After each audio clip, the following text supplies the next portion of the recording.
Gold, trusted gold buyers. మీరు తాకట్టు పెట్టిన బంగారాన్ని విడిపించి ఈ రోజు ఉన్న మార్కెట్ ధరకు కొనబడను. నమస్తే, వెల్కమ్ టు ఐ డ్రీమ్. ప్రస్తుతం నాతో పాటు స్టూడియోలో అనలిస్ట్ మందడి కృష్ణారెడ్డి గారు ఉన్నారు. మాట్లాడదాం. సార్ నమస్కారం. నమస్కారం అండి. సార్, తమిళనాడు పాలిటిక్స్ మళ్ళీ దేశం మొత్తం కూడా ఒక్కసారి అటువైపు చూసేలా కనిపిస్తూ ఉన్నాయి. ఇప్పుడు విజయ్ ముఖ్యమంత్రి అయ్యాడు, తనదైన ముద్ర వేసుకుంటూ ముందుకు పరిపాలన సాగిస్తున్నాడు. ఒక కుదుపు ఏంటంటే భారతీయ జనతా పార్టీ మాజీ అధ్యక్షుడు అన్నామలై ఆ పార్టీకి రాజీనామా చేశాడు. వాళ్ళ అధిష్టానం కూడా మద్దతు ఇచ్చేసింది. ఆయన కొత్త పార్టీ పెట్టేందుకు చేస్తూ ఉన్నాడు, ప్రకటన కూడా చేశాడు ఆల్రెడీ. అంటే ఇది భారతీయ జనతా పార్టీయే వెనకుండే అన్నామలై చేత కొత్త పార్టీ పెట్టిస్తుందా, లేకపోతే అసలు ఏం జరుగుతుంది, ఆయన ఉద్దేశాలేంటి, మీకేమర్థమైంది? అన్నామలై మామూలుగా వచ్చినట్టు రాజకీయ నాయకుడు కాడు. అంటే పొలిటికల్ పార్టీలు పెట్టి పొలిటికల్ పార్టీలో చిన్నప్పుడు జాయిన్ అయ్యి ఏదో చాలా చిన్న స్టేజ్ నుంచి పైకి వచ్చిన వ్యక్తి కాడు. అతను ఐపీఎస్ క్యాడరు, బేసిక్గా కర్ణాటక ఐపీఎస్ క్యాడర్గా అక్కడ ఎదిగి 10 ఏళ్ల పాటు దాదాపుగా ఉద్యోగం చేసి ఆ ఉద్యోగం లోపల కూడా చాలా స్ట్రిక్ట్ ఆఫీసర్గా పేరు తెచ్చుకొని, నిజాయితీ పరుడని పేరు తెచ్చుకొని, ఆ తర్వాత యడ్యూరప్ప కర్ణాటక లోపల అతని మీద కన్నేసి అతని దగ్గర తీసి బీజేపీలో చేరి ముందుకు వెళ్ళమని చెప్పి ప్రోత్సహించడం వల్ల అతను బీజేపీ, ఎందుకంటే నువ్వు ఒక ఆఫీసర్ కన్నా ఒక పొలిటీషియన్ అవుతే, నీ చేతిలో పవర్ ఉంటే నువ్వు ఇంకా ఎక్కువ మందికి సేవ్ చేసే అవకాశం ఉంటుంది అన్నట్టుగా అతను ఒప్పించడం జరిగింది. అతను ఆ రకంగా పాలిటిక్స్లోకి 2021లో అడుగుపెట్టాడు. అండ్ బీజేపీలో జాయిన్ కాకముందు రజనీకాంత్ కూడా ఆయన ఇన్వైట్ చేశాడని చెప్పి నిన్న మాట్లాడారు. ఇన్వైట్ చేశాడు, కానీ అప్పుడు ఏంటంటే అతను వెళ్ళలేదు. సరే, అతను నేను అప్పటికే మాట ఇచ్చాను బిఎల్ సంతోష్కి, బీజేపీలో జాయిన్ అయ్యాడు. బీజేపీలో జాయిన్ అయిన తర్వాత అతను బీజేపీకి రాష్ట్ర పార్టీకి అతను అధ్యక్షుడిగా కూడా పనిచేయడం జరిగింది. కానీ అతను ఒకటే చెప్పాడు, ఏంటంటే మనం ఈ ఏఐడిఎంకేతో కానీ డిఎంకేతో కానీ మనం కలవకూడదు, మనం స్వతంత్రంగా పోటీ చేసినట్టయితే డెఫినెట్గా మనకు ఎక్కువ సీట్లు వస్తాయి అని మొదటి నుంచి కూడా బీజేపీని కన్విన్స్ చేసే ప్రయత్నం చేశాడు. ఎందుకంటే ఇవి దిగజారిపోయిన పార్టీలు, ఇవి ఎన్ని రకాలకు కూడా ప్రజలకు వీటి మీద విశ్వాసం పోయింది, వీటితో మనం కలవకూడదు అని చెప్పి అతను ఎంత రిక్వెస్ట్ చేయాలో అంత రిక్వెస్ట్ చేశాడు. కానీ అతను మటును పెళ్లి చెవిని పెట్టి చివరికి అతను ఉంటే ఏఐడిఎంతో కలవడం కష్టం అనే ఉద్దేశంతో అతన్ని బీజేపీ నుంచి తప్పించి అతను వేరే వాళ్ళకి అధ్యక్ష పదవి చేయడం జరిగింది. అయితే అతను ఎలక్షన్లో పోటీ చేయలేదు. చేయమని అడిగినా కూడా కోయంబత్తూరులో అతనికి బాగా కెపాసిటీ ఉన్నా కూడా, క్యాపబిలిటీ ఉన్నా కూడా ఒకసారి అక్కడి నుంచి పోటీ చేసి ఓడిపోయాడు. మళ్ళీ రెండోసారి పోటీ చేయమని అడిగారు, కానీ పోటీ చేయలేదు. అతను ప్రచారం మాత్రం చేశాడు. బీజేపీ పూర్తిగా, అంటే బీజేపీ పోటీ చేయమని అడిగిందా? పోటీ చేయమని అడిగింది, కానీ ఈయన చేయలేదు. ఆయన చేయలేదు, ఆయనకి నాకు ఇష్టం లేదని చెప్పాడు. ఎలక్షన్ వరకు నేను యాక్చువల్గా పొత్తే ఇష్టం లేదు కాబట్టి ఇక పోటీ చేయను అనుకున్నాను. ఎలక్షన్ వరకు మాత్రం నేను ఉంటాను, ఎలక్షన్ తర్వాత వెళ్ళిపోతానని కూడా అప్పుడు సూచనలు చెప్పాడు, క్లియర్గా చెప్పాడు ఆ సంగతి. ఎలక్షన్స్ అయిపోయిన తర్వాత చూద్దాంలే అని చెప్పి ఉన్నారు. ఎలక్షన్స్ అయిపోయిన తర్వాత అతని ఆలోచన ఏంటంటే, ఇప్పుడు జెన్జీ ఏ ఆలోచనతో ఉందో, విజయ్ని గెలిపించడానికి ఏ అయితే కారణాలు పనిచేశాయో, విజయ్కి క్యాపబిలిటీ లేదు నెంబర్ 1 అతను అనుకునేటువంటి పరిస్థితి. రెండోది ఏంటంటే, అందరికన్నా ఎక్కువ వాగ్దానాలు చేశాడు. ప్రతి వాగ్దానం ఎవరు? విజయ, డిఎంకే అలాగే అన్నా డిఎంకే ఇద్దరు ఇచ్చినట్టు వాగ్దానాలు మొత్తం కూడా అతను మొదటి సభలోనే నేను ఇవన్నీ ఇచ్చేస్తాను, ఇంతకన్నా మించి ఇస్తాను మీకు అని చెప్పి అతను ప్రామిస్ చేశాడు. అతను చేసిన ప్రామిస్లన్నీ నిలబెట్టుకోవాలంటే కనీసం 2 లక్షల కోట్లు సుమారుగా ప్రతి సంవత్సరం కూడా బడ్జెట్ లోపల అవసరం పడే పరిస్థితి. అసలు తమిళనాడు బడ్జెటే ఇవాళ పరిస్థితి చాలా సిచ్యువేషన్గా ఘోరంగా ఉంది. అప్పులు విపరీతంగా చేశారు. 1,00,000 కోట్లు 2 లక్షల కోట్లు పెట్టడం అనేది సాధ్యమయ్యే పని కాదు. కాబట్టి అతను చేసిన వాగ్దానాలు అతను నిలబెట్టుకోలేడు, అతను ఫెయిల్ అయిపోతాడు. ఖచ్చితంగా అతను ఫెయిల్ అయిపోతాడు. నెక్స్ట్ ఏమిటి ఆల్టర్నేటివ్? ప్రజలు ఎటు చూస్తారు? అన్నా డిఎంకే వద్దనుకొని విజయ్ వైపు వచ్చారు. నెక్స్ట్ ఒక ఆల్టర్నేటివ్ ఉంటే ఆటోమేటిక్గా దాన్ని వాళ్ళు సెలెక్ట్ చేసుకునే ప్రయత్నం చేస్తారు. కాబట్టి నా నిజాయితీ మీద నమ్మకం ఉంది, ప్రజలు నన్ను ఖచ్చితంగా గెలిపిస్తారన్న నమ్మకం నాకు ఉంది. కాబట్టి నేను ఈ 2 పార్టీలకు భిన్నమైన పార్టీ నేను పెడతాను, దాన్ని ముందుకు తీసుకెళ్తానని చెప్పి బీజేపీతో చెప్పడం జరిగింది. సరే, అండర్స్టాండింగ్ ఉండొచ్చు, ఎందుకంటే తర్వాత నేను నెగ్గిన తర్వాత ఆ పరిస్థితి ఏర్పడితే బీజేపీ సపోర్ట్ నేను తీసుకుంటానని చెప్పి ఉండొచ్చు, బీజేపీకి నా సహకారం అందిస్తానని చెప్పి ఉండొచ్చు.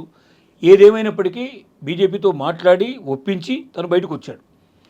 అతను వచ్చిన ఒక్క రోజులోనే కొత్త పార్టీ పెడతానని చెప్పి అతను తన యొక్క ఏదైతే అనౌన్స్ చేసిన తర్వాత అతను సోషల్ మీడియాలో చెప్పగానే 12 లక్షల చిల్లర దాదాపుగా 23 గంటల లోపల 23 అవర్స్ లోపలనే మేము ఈ పార్టీలో చేయడానికి సిద్ధంగా ఉన్నాం. ఓకే, ఒక రోజు గడవక ముందే ఒక్క రోజులోనే 23 అవర్స్లోనే ఇది జరిగిపోయింది ఇది. ఎస్. కాబట్టి ఈ రకంగా ఒక్క రోజుకే 12 lakhs చేంజ్ వచ్చిందంటే ఖచ్చితంగా ఇంకా రోజుల తరబడి నెలల తరబడి గడిచే కొద్దీ ఎక్కువ విపరీతంగా అంటే ఆయన భారతీయ జనతా పార్టీతో ఉన్నాడు కాబట్టే అతనికి రావాల్సినంత మద్దతు తమిళ ప్రజల నుంచి యూత్ నుంచి రాలేదని అర్థమవుతుంది. అంతే, అంతకన్నా వేరేం లేదు. రెండోది, ఇప్పుడు బీజేపీ యొక్క భారతీయ జనతా పార్టీ యొక్క కార్యవర్గం లోపల సెక్రటరీతో సహా దాదాపుగా 12 మంది రాజీనామా చేసేసి అతనితో పాటుగా ముందుకు వెళ్ళడానికి సిద్ధపడ్డారు. ఓకే సార్, ఈ భారతీయ జనతా పార్టీని ఎందుకని పూర్తిగా తమిళ ప్రజలు దూరం పెట్టిన పరిస్థితుంది? మొదటి నుంచి కూడా నేషనల్ పార్టీస్ అంటే తమిళనాడు లోపల ఒక రకమైన ఈసడింపు. ఓకే, దానికి కారణం అన్నాదురై అయితే ఉన్నాడో తను ఒకటే, మనం ద్రవిళ్ళం, మనం నార్త్ ఇండియన్స్ని ఆర్యులతో మనం కలవకూడదు, ద్రవిళ్ళు మనం సపరేట్గానే ఉండాలి, నేషనల్ పార్టీస్ మన మీద హిందీని రుద్దడానికి ప్రయత్నం చేస్తాయి, మన తమిళాన్ని మనం రక్షించుకోవాలంటే హిందీని మనం దూరంగా పెట్టాలి, కాబట్టి ఎట్టి పరిస్థితుల లోపల నేషనల్ పార్టీస్ను మనం రానివ్వకూడదు అనేది వాళ్ళు పెట్టుకున్నారు. అంటే కామరాజు నాయుడు లాంటి వాళ్ళు ప్రయత్నం చేశారు. మొదట్లో ఫస్ట్ స్వాతంత్రం వచ్చిన కొత్తలో వాళ్ళే కొద్ది రోజులు పరిపాలన చేయడం జరిగింది. ఆ తర్వాత అన్నాదురై ఎప్పుడైతే పార్టీ పెట్టాడో డిఎంకే పార్టీ ఎప్పుడైతే స్థాపించాడో అప్పటి నుంచి కూడా ఇక వాళ్ళు వెన్ను తిరిగి చూడాల. ఎప్పుడు ఎట్టి పరిస్థితుల్లో అయితే డిఎంకే రావాలి, అయితే ఏడీఎంకే రావాలి, ఇద్దరే తప్ప వేరే ఇంకో పార్టీకి అవకాశం లేకుండా వాళ్ళు ఇప్పటిదాకా తీసుకొచ్చారు. ఫస్ట్ టైం విజయ్ ఏమిటంటే, ఒకటి తను ద్రవిడ అనేటువంటి పదం లేకుండా పార్టీని స్థాపించడం ఒకటి, రెండోది అతను కొంచెం వీటికి భిన్నంగా నేను దేంట్లోనూ కలవను, ఈ పార్టీ ఆ పార్టీతో కలవను, నేను సపరేట్గా ఉంటాను అని చెప్పి అతను మొదటి నుంచి కూడా ప్రకటించడం, ధైర్యంగా ముందుకెళ్ళడం. అతను 10 సభలు కూడా పట్టుమంటూ 10 నియోజకవర్గాలు తిరగలేదు అసలు. అవును, అసలు పూర్తిగా నియోజకవర్గాలన్నీ తిరగల. సోషల్ మీడియా ద్వారా గెలిచిన వ్యక్తి. ఎస్, జంజీ 42% దాదాపు ఓట్లు జంజీ ఓట్స్ ఉన్నాయి. యువత వాళ్ళ పెద్దల్ని బ్లాక్మెయిల్ చేసి మరీ ఓటేశారు. ప్రతి ఒక్కరికి, చిన్నపిల్లాడి దగ్గర నుంచి మొదలు పెడితే వృద్ధుడి దాకా ప్రతి ఒక్కరికి నేను ఇది ఇస్తాను అని చెప్పి విపరీతమైన వాగ్దానాలు చేశాడు. ఆ వాగ్దానాలు నెరవేర్చుకోవడం అనేది చాలా కష్టంతో కూడుకున్న పని. కాబట్టి అతను ఎట్టి పరిస్థితుల్లో ఫెయిల్ అది నాకు కలిసి వస్తుంది అనుకుంటున్నాడు అన్నమలై. అంతే, అది ఫెయిల్ అయినప్పుడు ఏంటంటే ఆల్టర్నేటివ్ మన కోసం వెతుకుతారు కాబట్టి మనమే వస్తాం. కాబట్టి మనం ఏ పార్టీతో పొత్తు పెట్టుకోకూడదు, మనం స్వతంత్రంగా పోటీ చేయాలనే ఉద్దేశంతో ఉంటాడు. ఇది దానికి తగ్గట్టుగా ఇప్పుడు రేపు ఎలాగో ఉప ఎన్నికలు వస్తాయి. ఉప ఎన్నికలు వచ్చినప్పుడు డెఫినెట్గా అన్నమలై పోటీ చేస్తాడు. ఒకవేళ గెలిస్తే కనుక అసెంబ్లీలో చాలా టఫ్ ఫైట్ ఉంటుంది. అంటే ఇప్పుడు ఇమీడియట్గా నేను పోటీ చేయనని చెప్తున్నాడు. ఈవెన్ ఏవైతే స్థానిక ఎన్నికలు ఉన్నాయో ఆ ఎలక్షన్స్లో కూడా పోటీ చేయను, నేను నెక్స్ట్ వచ్చేటువంటి ఎలక్షన్లోనే పోటీ చేస్తానని చెప్తున్నాను. ఎందుకంటే అప్పటిదాకా పటిష్టం తయారు చేస్తాను పార్టీని. ప్రతి ఊళ్ళో అసెంబ్లీలో ప్రాతినిధ్యం ఉండటం కూడా మంచిదే కదా సార్. కరెక్టే, కానీ గెలవకపోతే ఏమవుతుందంటే దాని ప్రభావం చాలా ఘోరంగా పడుతుంది.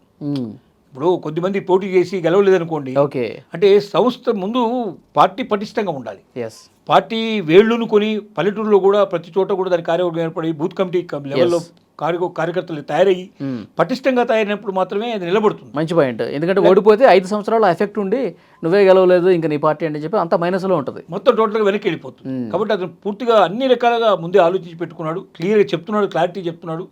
నెక్స్ట్ 2029 ఎలక్షన్లో మాత్రం నేను పోటీ చేస్తాను, అప్పటిదాకా మాత్రం నేను పోటీ. కానీ వెనకాల బీజేపీ ఉంది అన్న అభిప్రాయం ప్రజల్లో ఉంటే మాత్రం మళ్ళీ వ్యతిరేక సంకేతాలే వస్తాయి ఆయనకి. అంటే ఇక్కడ ఏం చెప్తున్నాడు అంటే, బీజేపీ కార్యవర్గం అంతా కూడా రాజీనామా చేసేంత అంటే వెనక్కి ఎందుకంటే మరి ఒక రకంగా బీజేపీ మీద ఈ జరగకూడదు. ఎందుకంటే అతను ఒక్కడు వెళ్ళిపోయాడు, అతనితో ఏదో మాట్లాడుకున్న అండర్స్టాండింగ్ ఉంది. కానీ కార్యవర్గ సభ్యుల్లో 50% దాదాపుగా బయటకు వెళ్ళారు అంటే, బీజేపీ మొత్తం కూడా అటువైపు వెళ్తుంది అంటే బీజేపీ నుంచి దూరం అయిపోయాడు అనే కొంత అవగాహన కలుగుతుంది. ఇంకొక పాయింట్ సార్, రజనీకాంత్ అజిత్ ఏంటి వీళ్ళ కాంబినేషన్ ఏంటి అన్నామలైకి?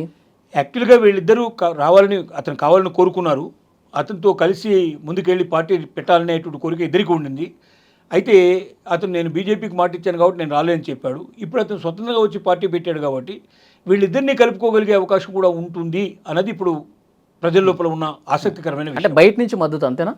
బయట నుంచి మద్దతు. ఎందుకంటే రజనీకాంత్కు డైరెక్ట్గా పాలిటిక్స్లో వెళ్ళడం ఇష్టం లేదు, క్లియర్గా క్లారిటీగా చెప్పేశాడు. అతను ఒక అడ్వైజర్గా ఆ టైప్లో వెళ్ళడానికి అవకాశం ఉంటుంది. అజిత్ కూడా ఇప్పుడు ఉన్న పరిస్థితుల్లో అతను వాళ్ళ మదర్ ఈ మధ్య చనిపోయింది. ఆయన కూడా పెద్ద ఇంట్రెస్ట్ లేదు. ఇమీడియట్గా ఇప్పుడు రేసులో స్టార్ట్ అయ్యాడు. ఆయన రేసులు అంటే మనం కార్ రేసులు చేస్తూ ఉంటాడు, వెళ్తున్నాడు. అతని ఇంట్రెస్ట్ అంతా డిఫరెంట్ ఇంట్రెస్ట్ ఉంది అతనికి. అతనికి పాలిటిక్స్ మీద పెద్దగా ఇంట్రెస్ట్ లేదు. కాబట్టి మనకు అర్థమవుతుంది ఏంటంటే, వీలైనంత వరకు అన్ని కలుపుకోగలిగేటువంటి శక్తులన్నిటి కూడా, అంటే జంజీ కానీ లేకపోతే ప్రజలు ఎవరినైతే అభిమానిస్తున్నారో అభిమానించే వాళ్ళందరినీ కలుపుకొని తను పార్టీని బాగా పెద్దగా చేసి పార్టీని పటిష్టంగా తయారు చేసి ఓకే. విజయ్కి ఆల్టర్నేటివ్గా తయారైపోయి ఆటోమేటిక్గా అతను ఫెయిల్ అవుతాడు విజయ్, నేను సక్సెస్ అవుతాననే నమ్మకంలో అతను ఉన్నటువంటి పరిస్థితుల్లోనే దీన్ని తీసుకురావడం జరిగింది. యా, చూద్దాం సార్, నెక్స్ట్ పరిణామాల మీద మళ్ళీ మాట్లాడదాం. Thank you very much.